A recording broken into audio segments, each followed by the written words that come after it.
La lecture m'a accompagnée tout au long de ma vie, qui est quand même assez longue maintenant.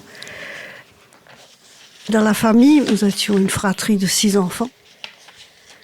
Et chacun et chacune devait aider un petit peu.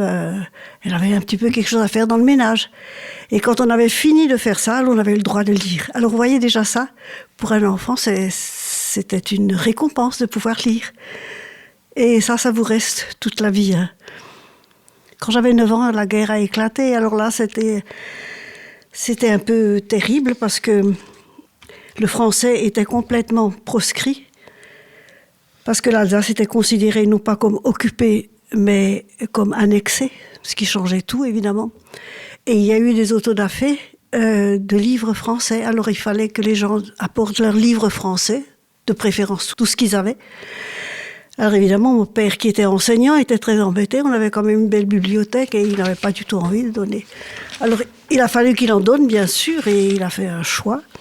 Et ceux qui ne voulaient pas donner, figurez-vous, on les a cachés sur les poutres du grenier.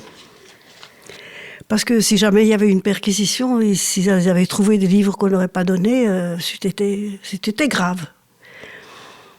Alors ça, c'était un choc pour moi qu'on puisse faire ça. Parce que déjà à l'époque aussi, je lisais et pendant la guerre, j'ai lu toujours en français parce que mon père voulait qu'on continue à parler français. Alors j'ai lu Joseph Balsamo, en fait toute la série, on avait toute la série de 17 volumes. Et souvent, comme il n'y avait pas de relais, on relisait souvent les mêmes livres.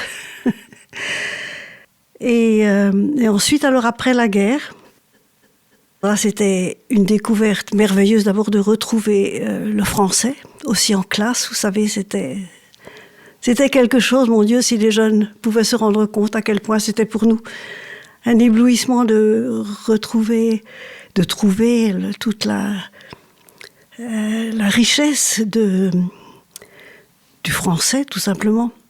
Et aussi, à ce moment-là, vous savez, il y avait tellement de gens intéressants. Il y avait Simone de Beauvoir, ça c'est pour les jeunes filles, c'était tout spécial. Il y avait Sartre, il y avait un tas de gens, de nouveaux écrivains et aussi beaucoup de chansonniers. Ça aussi, c'était une belle découverte. Alors, on a lu tout ce qu'il fallait lire d'abord pour l'école, ensuite pour la faculté, et puis je continue à lire. Heureusement, mes yeux me le permettent.